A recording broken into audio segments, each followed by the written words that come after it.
Bonjour et bienvenue sur Radio CSERT, votre rendez-vous quotidien avec l'actualité de la cybersécurité.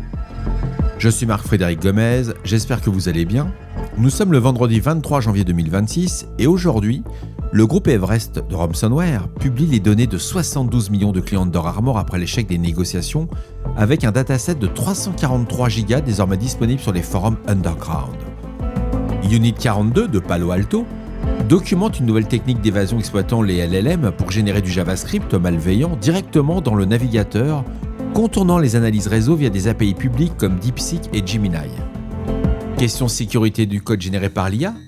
Une analyse bandit avec un script Python produit à 99% par intelligence artificielle révèle 14 vulnérabilités, dont des failles dans le parsing XML et l'usage de subprocess. Le NCSC britannique alerte sur la persistance des activistes pro-russes, notamment NoName 057-16, ciblant les autorités locales et infrastructures critiques avec des attaques DDoS techniquement simples mais financièrement coûteuses. Et le Centre canadien pour la cybersécurité publie son guide ITSAP 00009, détaillant les mesures critiques post-compromission insistant sur la préservation des preuves forensiques éphémères. Donc, on ne réfléchit pas, on patch, et c'est parti.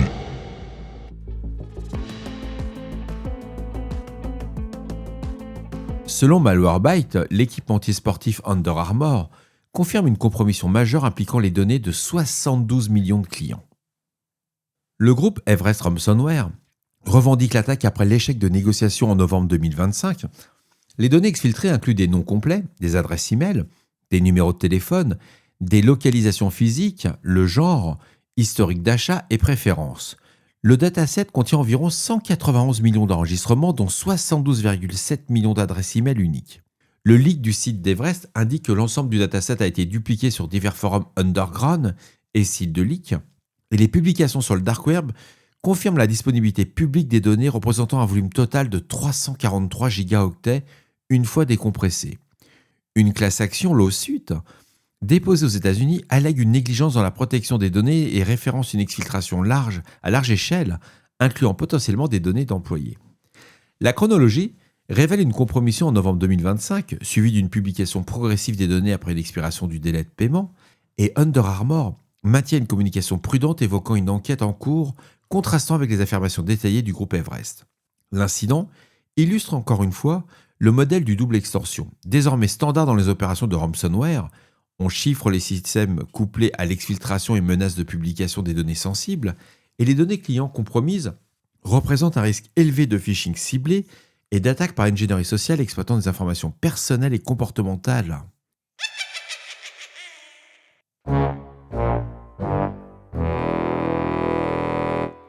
Unit 42 de Palo Alto Networks documente une technique d'attaque exploitant les LLM pour générer du code JavaScript malveillant directement dans le navigateur. Le Proof of Concept démontre comment une page web initialement bénigne peut invoquer des API LLM publiques, notamment via DeepSeek et Google Gemini, pour assembler dynamiquement une payload de phishing fonctionnel. L'attaque repose sur 3 phases. Une sélection d'une page malveillante de référence, traduction du code en prompt contournant les guardrails de LLM, puis génération et exécution runtime des scripts. Le prompt engineering permet de reformuler les requêtes malveillantes en instructions apparemment légitimes comme demander une fonction Ajax Post, du classique générique, plutôt qu'un code d'exfiltration de credentials. Les indicateurs de compromission incluant les URL d'exfiltration encodés en base 64 sont dissimulés directement dans les prompts, et c'est une approche qui présente plusieurs avantages pour l'attaquant. C'est un bypass de l'analyse réseau via des domaines LLM légitimes, il y a un polymorphisme élevé avec des variantes syntaxiquement uniques à chaque génération, et une obfuscation de code sous forme de texte. Unit 42 a observé que 36% des pages malveillantes détectées quotidiennement exhibent déjà des comportements de runtime assembly classiques. Alors le POC va répliquer la campagne LogoKit utilisant un LLM non divulgué pour générer dynamiquement des fonctions de credential harvesting et de personnalisation basées sur l'email de la victime. Les tests confirment que des prompts spécifiques réduisent les hallucinations LLM et produisent du code fonctionnel dans la majorité des cas, et la meilleure défense et la plus efficace va nécessiter une analyse comportementale runtime directement dans le navigateur. Des solutions Advanced URL Filtering et Prisma Browser avec des Advanced Web Protection étant fortement recommandées.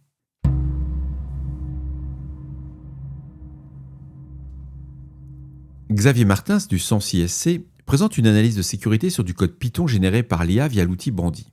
Le script testé, généré à 99% par l'IA, compte 1500 lignes, intègre du multithreading et effectue des interactions réseau pour collecter des données en ligne. Le scan Bandy va relever 14 issues au total, 13 de sévérité low et 1 médium. Toutes avec un niveau de confiance high. Les vulnérabilités identifiées incluent l'usage du module subprocess avec des risques d'exécution d'input non fiables, le parsing XML via XML.etree, élément tree, vulnérable aux attaques XML. C'est vraiment très passionnant, c'est un article qui est un peu technique, mais il est plutôt au bon niveau. On a 3 appels de subprocess nécessitant une validation, l'utilisation de générateurs de pseudo-aléatoires inadaptés pour la cryptographie, et 7 blocs de try except pass masquant potentiellement des erreurs critiques. Ce qui est très intéressant dans cette analyse, c'est qu'elle concerne spécifiquement le XML etree element tree form sting, qui recommande le remplacement par le defus XML pour prévenir les attaques XXE et XML bomb. Alors Xavier Martins va contextualiser les résultats en précisant que son script opère en environnement interne avec des données de confiance, rendant les risques acceptables, mais pour du code exposé publiquement, ces vulnérabilités constitueraient des vecteurs d'attaque exploitables. La recommandation qu'on voit à travers son article, ça consiste à inclure dans les prompts d'IA des exigences de sécurité explicites. Traiter tous les inputs externes comme non fiables, valider les types et les formats, sanitiser les strings, utiliser des allolistes ainsi que gérer les erreurs avec des exceptions claires, éviter les eval, exec, OS system et shell égale through et implémenter des protections comme commande d'injection, passe transversale et désérialisation. Bandy propose une liste complète de plugins de tests documentés pour valider automatiquement les pratiques de codage sécurisé. Article technique, ce que montre aussi Xavier à travers son article, quand on utilise les IA, on peut faire quelque chose de vraiment très sympa, même à 99%, on va gagner énormément de temps.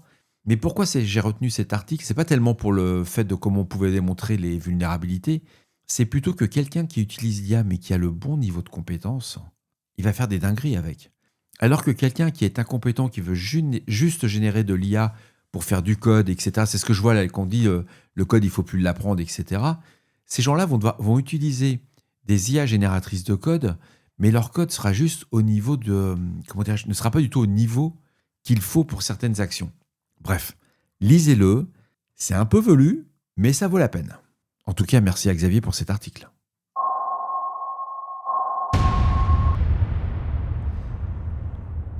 Le NCSC britannique a émis une alerte ciblant les autorités locales et opérateurs d'infrastructures critiques face aux menaces des activistes alignés sur la Russie.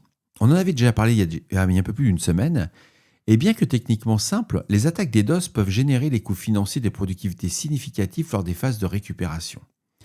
En un mot, il y a un advisory nommé spécifiquement Anonem 057, seul groupe mentionné dans l'alerte du NCSC, ainsi que la Cyber Army of Russia Reborn, Zen Pentest et Sector 16 dans l'advisory international co-signé un mois auparavant. Nonem 057-16 se distingue par sa persistance, ciblant même les organisations pendant plusieurs jours consécutifs, causant régulièrement l'indisponibilité de sites web de conseils municipaux. Le NCSC souligne que ces groupes amplifient systématiquement l'impact de leurs actions, produisant des déclarations fausses ou trompeuses sur les résultats d'attaques contre les infrastructures critiques, transformant des intrusions majeures en récits catastrophiques, et le tradecraft typique repose sur l'opportunisme plutôt que sur la sophistication technique. On revient toujours à la même chose. Exploitation des logiciels non patchés ou des connexions VNC non sécurisées fréquentes dans les environnements, CNI. Les recommandations incluent l'adoption de services tiers de mitigation DDoS, utilisation du Content Delivery Networks pour des services web et le déploiement de multiples fournisseurs de services pour maintenir la disponibilité pendant les attaques. Jonathan Ellison, directeur de la résilience nationale du NCSC, insiste sur l'importance pour toutes les organisations, particulièrement celles identifiées dans l'alerte, et de réviser et d'implémenter la guidance gratuite disponible. Je vous recommande l'article. Si vous avez des filiales ou vous travaillez avec l'Angleterre, c'est assez intéressant. Ça montre aussi le niveau qu'il y a un contexte qui est en train de se modifier, géopolitique, et qui positionne la Russie comme un adversaire prioritaire du Royaume-Uni. Et Blaise Mitraweli, du MI6, évoque une grey zone entre paix et guerre, tandis que la baronne Manningham Buller suggère une guerre non déclarée.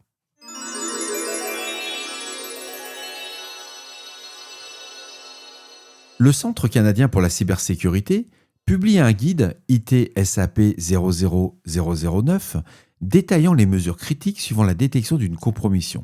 Ce document cible les organisations de toute taille et secteur pour minimiser les impacts lors de la phase initiale post-détection. Et la directive fondamentale impose de maintenir les systèmes compromis en marche pour préserver les preuves forensiques éphémères résidant en mémoire vive. Redémarrer, éteindre ou fermer la session utilisateur efface définitivement ces données critiques pour l'investigation et les systèmes doivent être verrouillés sans perte d'alimentation. La vérification d'incidents requiert la documentation complète, les timestamps de suspicion initiale, l'inventaire des appareils compromis, la liste d'accès aux informations et dispositifs, le statut des dernières mises à jour système, la typologie des renseignements potentiellement volés, l'estimation du nombre de personnes affectées avec les coordonnées, l'identification du point de contact désigné avec une autorisation d'imagerie judiciaire. Un mot qui va être autorisé à faire les copies d'images. La réponse technique inclut l'isolation du réseau via des outils de quarantaine, les VLAN dédiés, la désactivation NIC ou déconnexion physique. Je vous recommande à lire, c'est en anglais, il y a une petite partie qui est en français, mais c'est le bon niveau. Et il faut voir que le cadre légal canadien distingue la loi sur la protection des renseignements personnels pour le gouvernement fédéral et la LPRPDE pour le secteur privé, qui impose la notification au commissaire à la protection à la vie privée, une information des personnes concernées et la conservation des données de violation. La collecte de preuves nécessite un poste forensique dédié avec une autorité compétente, documentation exhaustive des actions, acquisition séquentielle des preuves, bref, du classique. C'est à lire, ça peut vous permettre de commencer à monter vos scénarios en cas de compromission de vos systèmes d'information. J'en recommande fortement.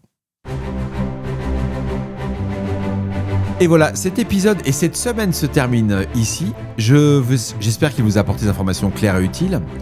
N'hésitez pas à me faire vos retours sur le répondeur de Radio CSort au 07 68 72 20 09, 07 68 72 20 09, ou par email sur radiocessort@gmail.com. Si vous êtes un nouvel auditeur, n'hésitez pas à vous abonner au podcast de Radio CSort. Nous sommes disponibles sur Apple Podcasts, Amazon Music, YouTube, Deezer et Spotify. Tous les liens permettant de retrouver les sources OSINT utilisées dans cet épisode sont disponibles sur radiocessort.org et dans la description de celui-ci. D'ici là, on ne réfléchit pas, on patch. À demain pour un nouvel épisode et la sortie des newsletters. Prenez soin de vous et profitez de ce week-end.